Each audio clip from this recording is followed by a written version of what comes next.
Today we'll be joined by Dr. Leah Bassel, who is a lecturer at the University of Leicester. She'll be talking about her book, which is Refugee Women, Beyond Gender versus Culture. She'll be opening the evening and talking about how gender really affects the refugee experience. After that, we'll be joined by Jonathan Taylor. He's a poet, novelist, and creative writing lecturer at Montfort University, and he'll be giving a reading from his novel, Entertaining Strangers. And so if you could please put your hands together for Dr. Leah Bassel, who will be talking about her book today.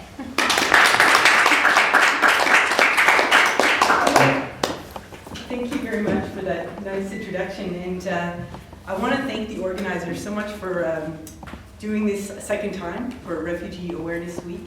I actually met Ambrose for the first time, exactly this time last year, at the first version of Refugee Awareness Week.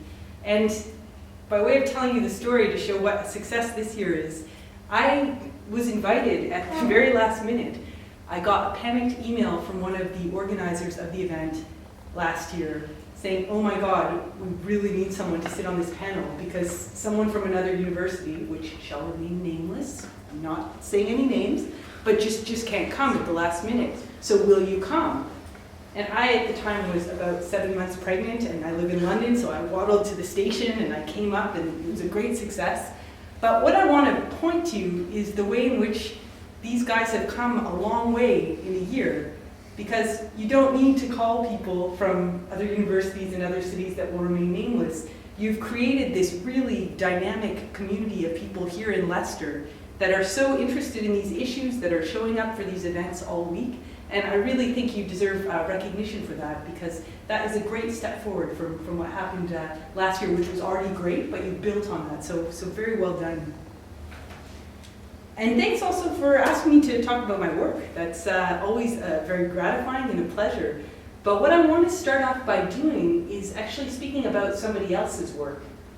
I want to start off by reading a poem to you that was written by this woman, whose name is Jubril. She was born in Somalia. She was a refugee in Toronto, in Canada, and she actually passed away while my book manuscript was being finalized. And I want to share with you a poem that I had the opportunity to use in the book that was reprinted with the very kind permission of her daughter. I'm very privileged to have known 4 generations of this family. And where she talks about a lot of the activism and a lot of the issues she was involved in. She was somebody who for 70 years was an activist against gender discrimination, clan warfare, misadministration, and very importantly for us, an activist around the plight that refugees face, particularly in Canada where she settled. And I think this is kind of a nice bridge between us when we're talking about refugee women's experiences in fact and fiction. This is a way in which a very vibrant and dynamic refugee woman represented her own experience in this very powerful literary form. And this is her account of being a refugee in Canada. Indeed, Canada receives refugees right away, doesn't let them starve, but provides for them. Yet the money that we receive is insufficient. After the expensive food and rent, we're left with empty pockets. There are strange people coming at you from everywhere. They never notice or greet you. They all keep to themselves, hastily locking their doors. I feel isolated and sick with loneliness. I'm trapped, for I'm not yet landed. I miss my cause and the country of my songs. Deprived of my beautiful Africa, I must be content with the fate God has reserved for me. I'd like to use this poem as a starting point for thinking about the very thought-provoking questions the organizers asked us to address around what it means to be a refugee woman, what experiences gender brings to the equation of fleeing your country, of fleeing persecution, of trying to settle in a new country, whether when you arrive in that new country, what we call sometimes a host country, which I think is a bit misleading because it's not always a very welcoming thing. Is it desirable? Is it possible to integrate? Do you ever really feel safe when you fled persecution, especially if you're female? And what I've tried to highlight in my own work in this book that you introduced, so this is the other prof number 2, But what I've tried to highlight is that yes, there are a lot of challenges involved in that process. There are many forms of adversity, there are different forms of discrimination that refugee women have to face, but there are also opportunities. There are new opportunities. There are new openings, especially for new forms of citizenship, new forms of political participation. So in this book, I talk about some of these challenges, and especially about some of the kinds of stories or representations we have about what it means for Muslim women to integrate in Western societies, about these kinds of debates we hear so much about in the press around issues like veiling or forced marriage, about whether these practices should be tolerated or accommodated in different Western societies. But I put those sort of stories or representations alongside the actual experiences of a specific group of women, a specific group of Muslim women, Somali women who are Muslim, yes, but also refugee women, also women who have fled civil war and are negotiating new and simultaneous forms of discrimination and challenges. So I'm going to talk to you a bit about some of those challenges, but we're not going to stop there. Because there are other stories, there are other experiences, there are other forms of citizenship and participation and ways in which these women are very dynamic contributors to their host society, whether it's France or Canada or whether it's this country, the UK, but also that's here, but also contributing there, whether it's in diaspora politics, whether it's back in Somalia or Somaliland. And I think that is the important story to tell. Those are the important experiences to take away from this conversation. So first let's talk about the challenges. Well, what is that kind of dominant representation of Muslim women's challenges in integrating in a new society if they're migrants? And as I said to you, there are so many debates we can think of here. We can think about all of these kinds of controversies, for instance, in France over the headscarf and veiling and secularism, debates over issues like forced marriage, over questions like whether religious principles should be allowed to be used in arbitrating family matters, these kinds of issues. And I think it's fair to say that in these debates there has been a disproportionate attention to Islam, or rather, let's be very clear, to attitudes, beliefs, and practices that people ascribe to Muslims. It's really not the same thing, is it? There's a big gap between what people think they're talking about and what they are talking about, and what is in fact the case. And people who work in this area talk a lot about, well, that's very problematic actually for women in their own experiences, because the way those debates get presented, the way they get put out, especially in the public domain, put women in a very difficult situation. It's this kind of either or, where they have to choose in a way. It's either my culture or my rights, and that this is an untenable type of position. And the problem really, and this was something that came out from several women's experiences that I spoke to, is really crystallized in one woman's reaction. She was talking to the way in which people in Canada react to the issue of female genital operation. And she said to me, "I wish white liberal women would stop saving us. They only listen to you if you bash your culture." The problem then is that her experiences were only audible through a kind of a stereotype. And while it's important to address forms of sexism, it's very important, I'm not saying otherwise, to address gender inequalities, sexism was being fought with racism. And this, of course, is deeply, deeply problematic. And we see that playing out in different debates in France, in Canada, and in this country as well. Certainly some women choose to operate within that kind of either or. I'm not saying that they shouldn't. I don't want to be misunderstood because I think it often is the case. That is their choice. I think we should respect that choice. But it's not the only possibility, and it's a dangerous choice as well, because of the way in which that can reinforce dominant society's kind of racist understandings of particular communities, especially religious communities, and especially racialized Muslim communities. So instead, let's look at the experiences of a particular group of women. Let's look at the experiences of Somali refugee women, who, as I said, yes, are Muslim women, but are also refugees, are refugee women, who have had gender influencing their entire experience of fleeing civil war in Somalia, who are also confronting new challenges in Canada, France, the UK, of getting legal status. I'm sure you've been talking about those issues throughout the week when you talk about refugee awareness. Well, there are particular gender dimensions to getting recognized as a refugee. So how do these women then not just kind of participate in that either or, but how do they actually challenge the terms of that debate? How do they contribute actively to building a new kind of society that is a safe place, that is an inclusive place? What kind of integration are they making themselves, not the integration we're told that they are confronting? And that's why I think the focus on experience is just so very important. And here's where we come to the opportunities. I think when we listen, when we learn, you titled this reading experiences. When we read experiences properly, when we develop an ear to listen to the way people represent their own situation, whether it's in literature, whether it's in oral testimony, whether it's in other forms of expression, we can see that there's actually so much more going on. There are these very dynamic forms of participation. There are these different forms of citizenship, these gendered forms of participation by these women. I want to give you 3 examples and then stop. But I want to start with the kind of quote-unquote smallest one. Because I think often we're all kind of enthralled by the spectacular. We're all going to say, oh, there was a social movement, there was a demonstration. That's very important, but let's start with what's happening at the level of everyday life.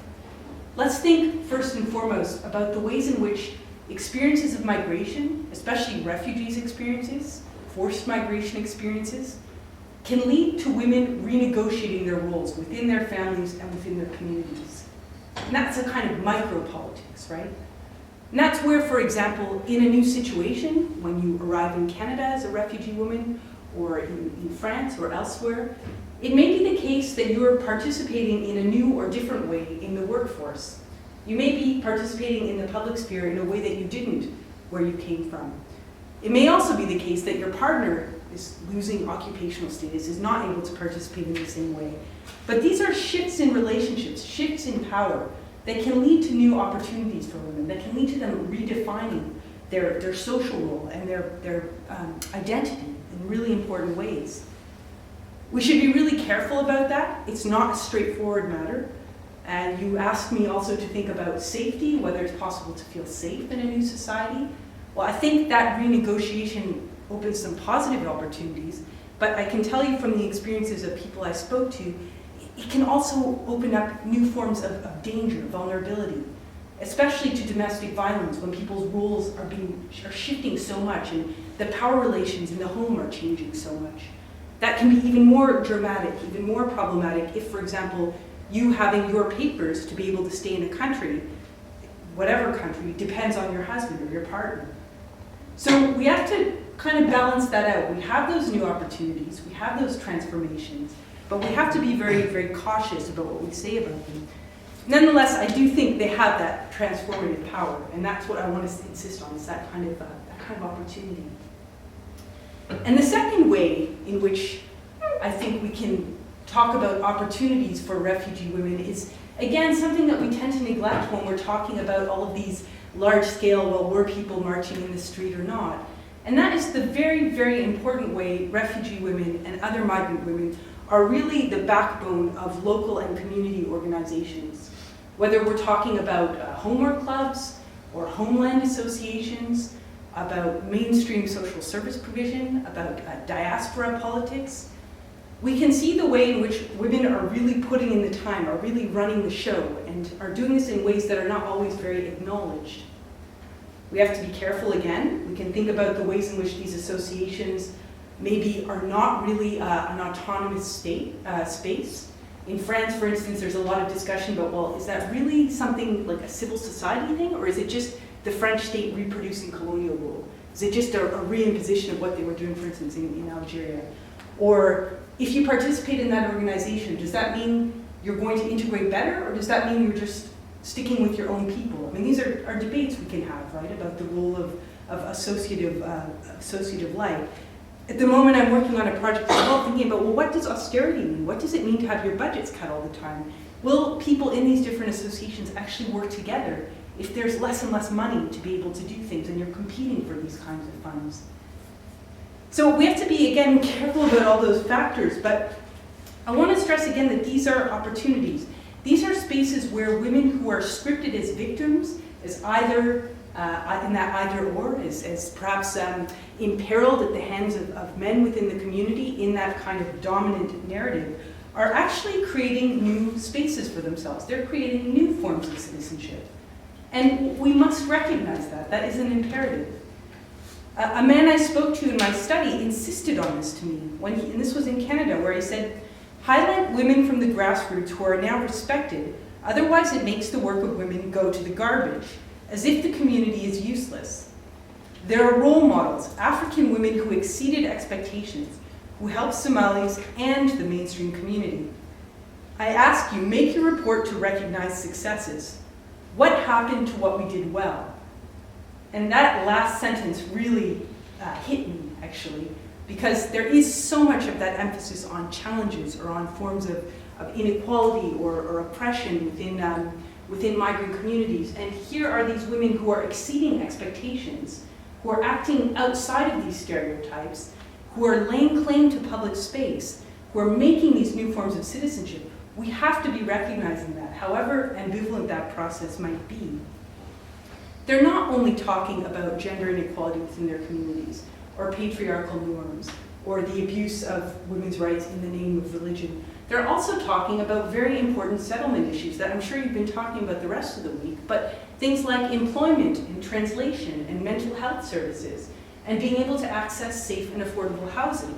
So that's what happens when you look at experiences and you listen to people and you learn to read differently.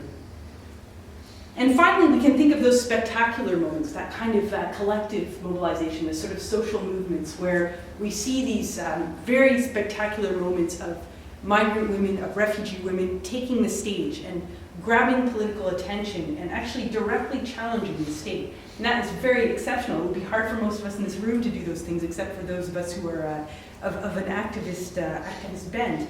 I mean, in Canada, there's some very interesting examples of what Somali women did to challenge the way in which the government had excluded them as asylum seekers from accessing social housing. So they actually got together, and initially they were a group that had been brought together as a sort of therapy session because they were victims of torture and sexual violence. And they said, no, that's nice, but how can we possibly attend to our needs as victims of violence when our children don't have decent housing? That is not our priority. Don't talk to us about female genital operation. Don't talk to us about rape as a tool of war. Yes, we've experienced those things, but that is not our agenda right now. We need to have somewhere to sleep and somewhere where our children can sleep. So they really shifted that agenda, which was quite a remarkable thing to do when you think at the time the federal government in Canada was talking to Somali women about female genital operation, not about the lack of safe and affordable housing. They took this challenge to court, and the Housing Association actually settled it before it went through the entire court process because they were actually quite afraid of these women who were extremely vocal and extremely well mobilized. And again, I'm not going to be some starry-eyed optimist. There are challenges and limits to that because obviously it didn't change the nature of housing they could access. There's still very unequal housing. It's very hard to get safe and affordable housing in cities like Toronto that are very expensive. And certainly there are other inequalities that persist. You may remember from the poem I read you at the beginning of how Jubril, she was saying, I'm trapped for I'm not yet landed. What she's referring to there is a legal status obstacle in Canada that affected especially Somalis and Afghanis because they did not have identity documents predating their arrival to Canada. So the Canadian government said, well, you are a potential security risk. How do we know you are who you say you are? You must get identity documents. Well, that's all very well, but there was no state to issue such documents. There was no way of working around that obstacle. So these people stayed in a kind of a legal limbo for years. That really affected women again, much less likely to have identity documents in many cases. So there were those inequalities, but that mobilization was a rupture. It was a way in which, again, they claimed public space. They made their own definition of citizenship and of belonging. They challenged the agenda. It's not just saying, we need this, give it to us. They said, what you're telling us we need is not, in fact, what we need. And you must listen to us. And they were really quite successful in being heard on that count. In France, the same thing with the Undocumented Migrants movement, where women were very active, the sans-papiers, in challenging their exclusion as people without papers, but also challenging sexism within the movement and within their communities. The leader of the movement, Majigène Cissé, very famously talks about this as a kind of rebellion where all of these men all of a sudden discovered that their wives were intelligent, that they could keep up a conversation, and that made these men very frightened, as she describes it. We had to fight for them to be there. The men didn't even want them at the General Assembly of our movement. She actually describes at one point smashing a chair on the floor in order to get the attention of the men at this meeting, and that was in a way actually how she established her leadership. So there are really important things there that are going on, not just in terms of gender discrimination, at the same time challenging that sexism within the movement, but also being afraid of being deported, of police violence, all sorts of things that happen when you do tackle state power in that way. And I think there's also a really important story to tell about the solidarities that created with French women. A lot of French women who became involved in that movement, and still are today, had actually never really interacted with someone who wasn't French before. And this brought them together. And there was a pooling of resources because, actually, if you're a woman with children and you want to march on the street demanding papers, somebody has to look after your kids at the same time. Otherwise, you're actually physically prevented from participating in the movement. Well, a lot of these French women stepped in and set up these kind of babysitting cells, these networks, in order to enable these women to demand their rights and to demand their papers. So I think just by way of conclusion and by way of the importance, really, fundamentally, I would say and argue, as you've heard, about focusing on experiences, is it's not about being too celebratory and saying, well, if you just want it enough, you can go out and get it and look at these women, what they did. We have to be weighing very carefully the different types of challenges and how far these forms of citizenship can go without the rest of society changing as well. But it's really about developing that ear and developing that ability to read experiences and to listen properly, to know that there is more than there's more than that one story, and that we can sort of punctuate our social world in a different way if we learn those kinds of reading skills. So I'm going to stop there, and thanks everyone for listening.